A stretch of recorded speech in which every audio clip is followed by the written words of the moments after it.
Well, hello, my dear fans and neutrally inclined persons, and if you're an enemy, then please go to hell. My name is Alex Spike Apples Jacobson, also known as Lord Brighton, and today I'd like to speak on a few Britain-related topics. Well, okay, to hell with the horrible pseudo-British accent. Everybody knows that I was born and lived the first half of my life in former Soviet Union, and thus my accent in English language is much more similar to what is usually referred to as Russian. It basically is Russian. Um, More precisely Ukrainian, if the need be for such a distinction. And my title of Lord Brighton stems from my roughly decade-old stint as a resident and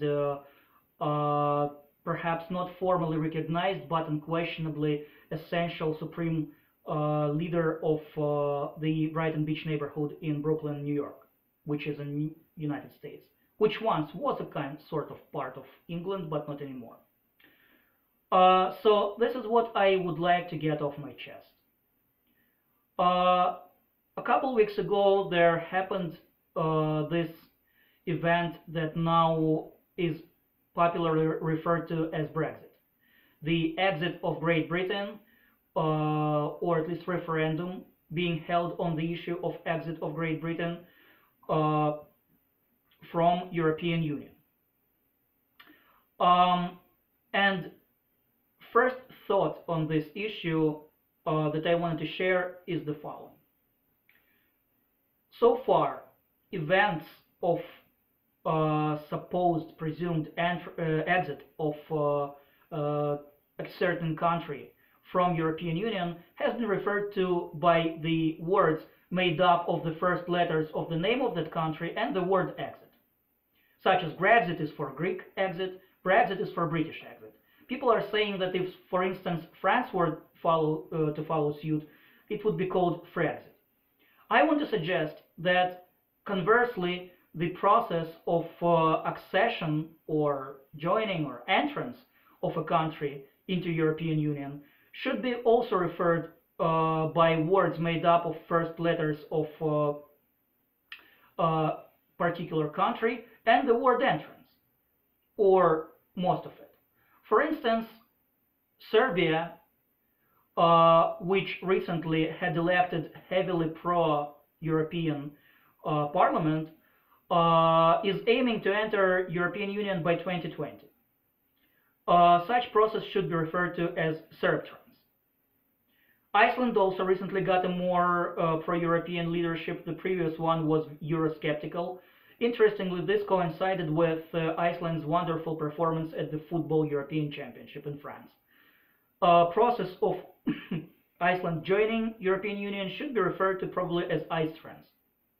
Ukraine, for all its troubles caused mainly by the leadership of the great northeastern formerly brotherly nation, also is aiming to eventually enter European Union.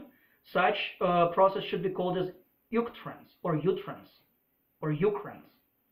Turkey has been knocking on the door of European community for roughly 40 years now. At some point, as President Bush used to say, there has to be some finality to the process, and if that finality in this case will be positive, then Turkey's accession to European Union should be referred to as Turktrans, something like that. Same with Albania, Albatrans, wonderful, almost albatross. Moldova, Moltrans, Bosnia, Bostrans or Bosrans, and so on and so forth. Secondly, precisely regarding the process of all this revolving door of European community, countries leaving, countries entering, I think the European community should speed up process of accession of new members into its ranks, both because they need to offset the loss or possible loss of Great Britain, or at least of England and Wales, who are the two parts of UK that voted to leave the European Union, and generally because it will be beneficial to both sides, to European Union itself and to the new members. And the third thought on this topic that I wanted to share is as follows. As we know, Scotland, Northern Ireland, Gibraltar, I think some other parts of United Kingdom too, voted to remain within European Union. Interestingly, when 2 years ago there was a referendum on Scottish independence, I was hoping that that referendum would return a negative response. That is, that Scottish people would opt to remain in United Kingdom, and they did. But they did on precondition that United Kingdom itself remain the member, a member of European Union.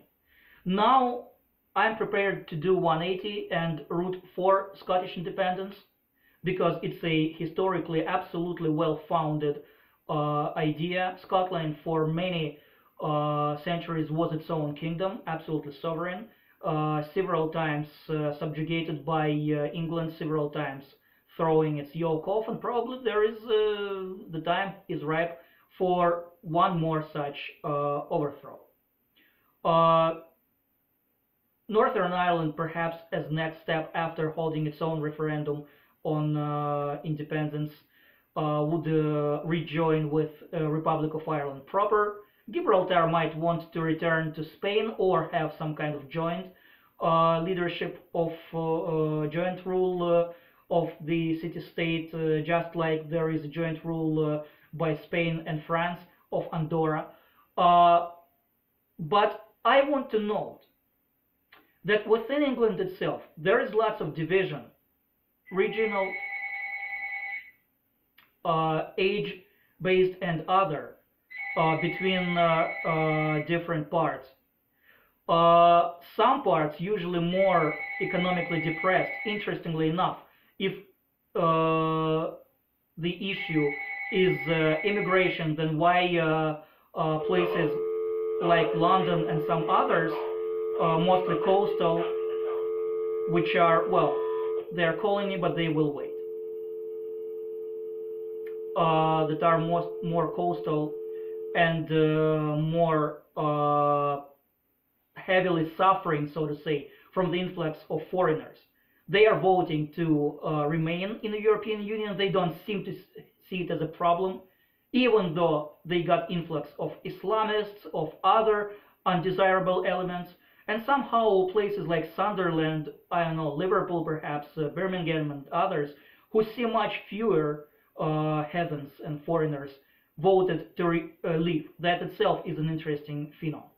But nevertheless, the more whiter traditionalistic part of the country voted to leave. But places such as London voted to remain.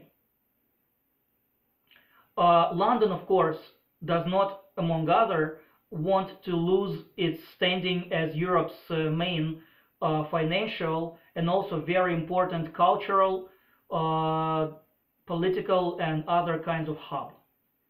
So Londoners would rather suffer the influxes of Syrian, Pakistani, African, Chinese, East European immigrants than to risk their position of financial center.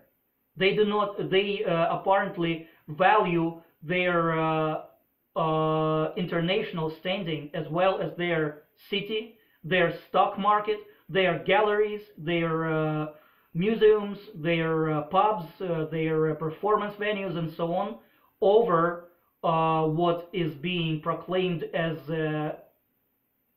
real traditional English identity, which identity itself is a chimera. And while it serves well to a certain point for each country to have sort of its own national mythology, but if you really give too much into it, you are risking becoming essentially a Nazi.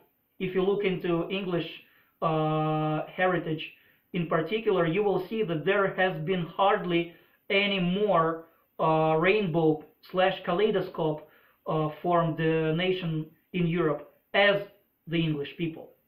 There hardly is left anything of the original culture of the Gallic and other inhabitants of the island, but there's been a lot of borrowings from Roman, by way of Roman, also Greek and ancient, perhaps Middle Eastern influences, as well as French influences, Germanic influences, and so on.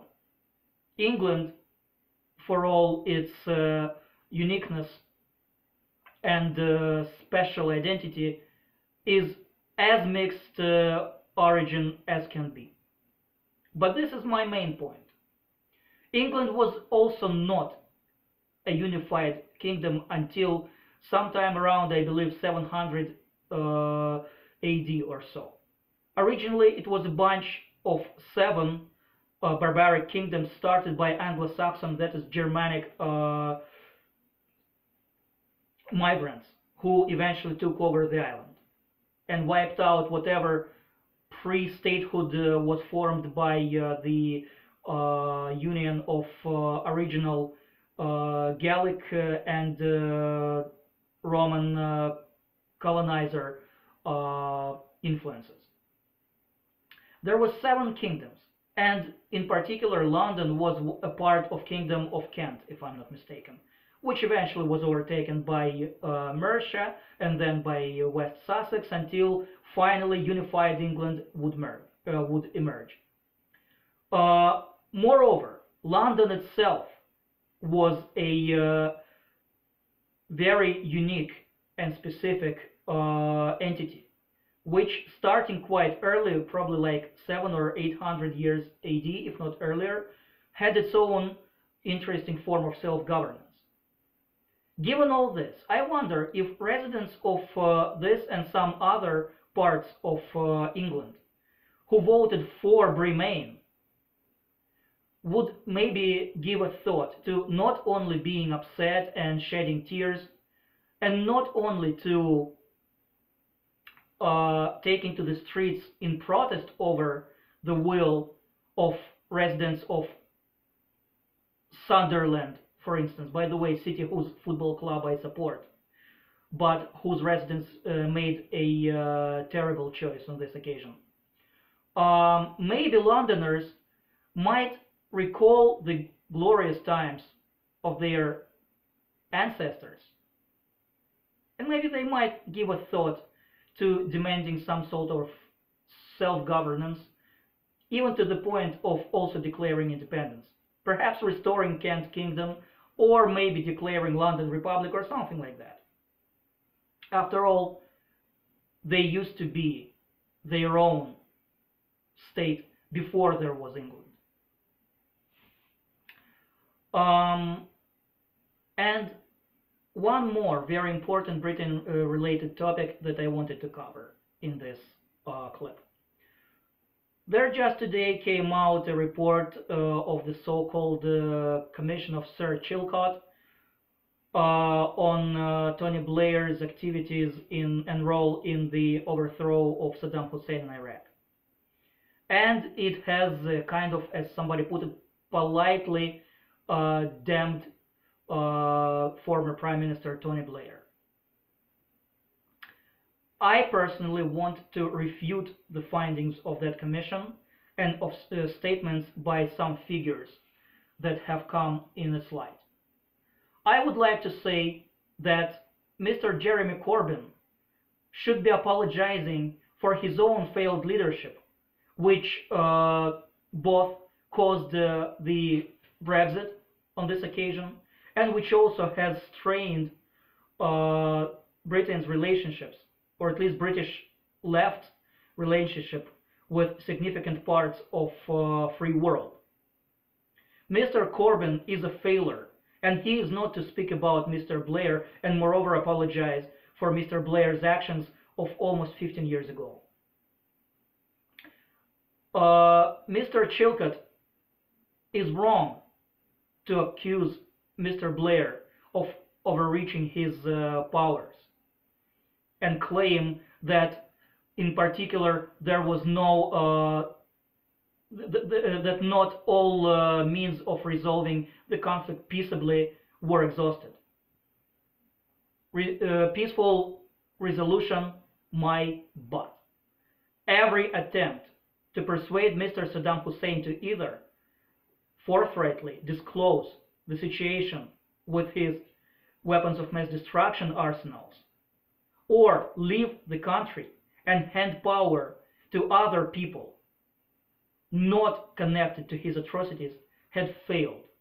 Mr. Saddam Hussein caused what befell him and his country, and by extension those that supported him, those in Russian leadership, in Chinese leadership, and in leadership of several important European states that refused to go along with the noblest attempt by President Bush and Prime Minister Blair to uproot a cancer that was eating entire country and essentially entire region alive.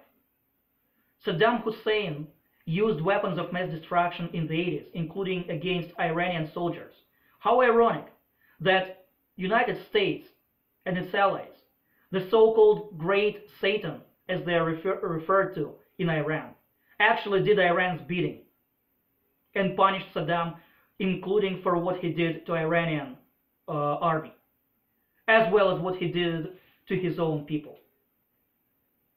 Furthermore, Recep Tayyip Erdogan, which, if I am not mistaken, had just started his reign as Turkish leader in 2002, also takes blame for precluding America from using the Turkish-based bases, military bases, to enter Iraq from the north.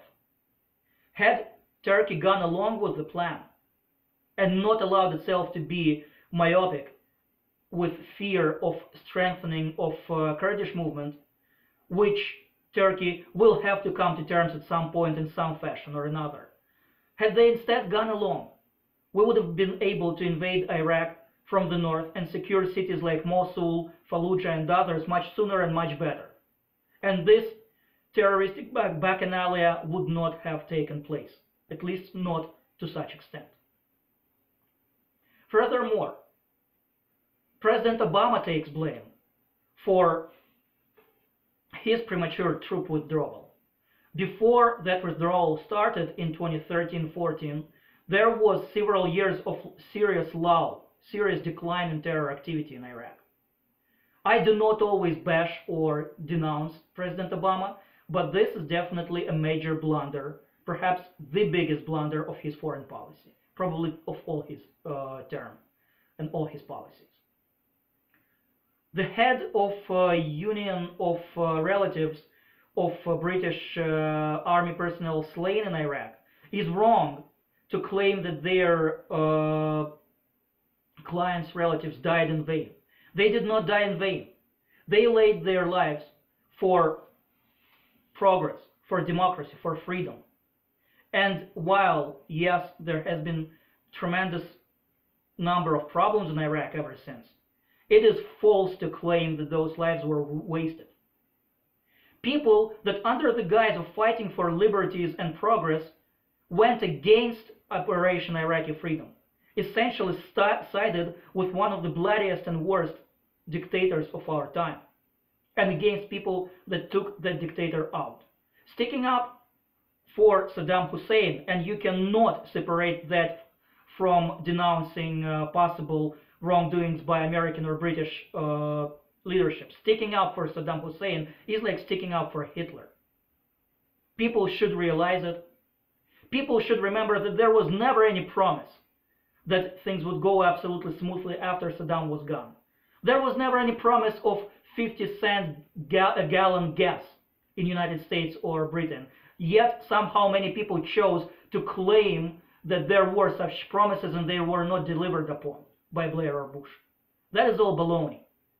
The overthrow of Saddam Hussein was the righteous and noble thing to do, and while the road to progress and improvement has been extremely thorny, it's the only road. And it has been taken. And Iraq is a country set upon that road. So, down with so-called Chilcot Commission and its so-called findings. And long live scotrance. This has been Spiky Apples, aka Alex Jacobson, aka Lord Brighton, on Brexit and other things Britain related. Thank you, and until next time.